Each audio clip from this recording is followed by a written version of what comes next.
देख रहे हैं न्यूज़ 9 भारत, रखिए आपको सबसे आगे। मैं न्यूज़ 9 भारत से मोहम्मद वाजिद शेख। आज मैं वार्ड नंबर 167 में भारतीय जनता पार्टी के उम्मीदवार ताई हैं। आइए जानते हैं उनसे कि क्या पब्लिक के आश्वासन लेके यहाँ पे इलेक्शन लड़ रही हैं, या तो पब्लिक को क्या एक भरोसा दिलाएंगे, कौन सी ऐसा काम करेंगे। आइए पूछते हैं। प्रभाग क्रमांक 167 मधून महायुतीचे पुरस्कार म्हणून उमेदवार म्हणून मला जाहीर केलेला आहे। शीतल निलेश झंजे माझं नाव।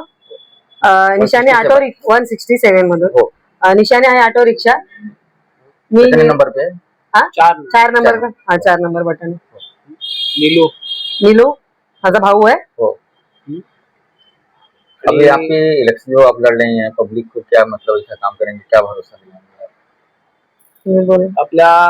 आपल्या प्रभागामध्ये ज्या काही अडचणी आहेत आणि ज्या काही समस्या आहेत, उदाहरणार्थ आपला कुर्ला मार्केट, लक्ष्मणराव यादव मंडळी, आज त्याचा विस्तार झालेला नाहीये। कारण त्या मंडळीमध्ये लोक फेरीवाले म्हणून बाहेर मोठ्या संख्येने बसतात आणि बाजूला शेजारी असलेल्या शाळेला आणि लोकांना तिथे त्रास होतो। त्या मंडळीचा जो विकास केला तर ते तिथे खूप मोठी अशी जागा स्पेस होऊन जाईल आणि समाजाला होणारा म्हणजे बीकेसी ला होणारा जो रस्ता आहे तो पूर्णपणे योग्य रीतीने तो मार्ग निघू शकतो।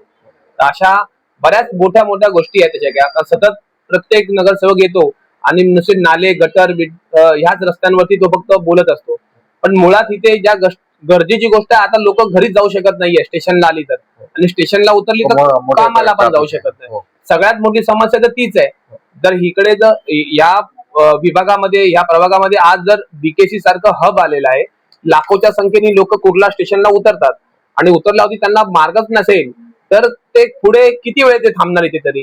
तर हे कुर्ल्याचा झालेला विकास हा अत्यंत महत्वाचा आहे। तर त्या विषयावरती प्रत्येक उमेदवारांनी बोललं पाहिजे।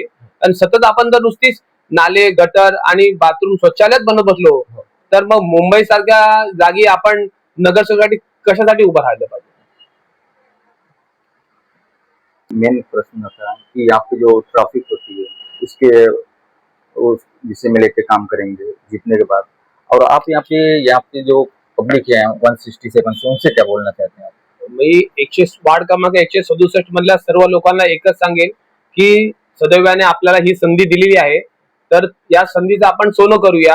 येणाऱ्या 15 तारखेला 4 नंबरचं बटन दाबून आपण रिक्षा या चिन्हाला आम्हाला बहुमताने विजयी करा, ही माझ्या सर्वांकडे विनंती आहे, अशी मी त्यांना विनंती करतो।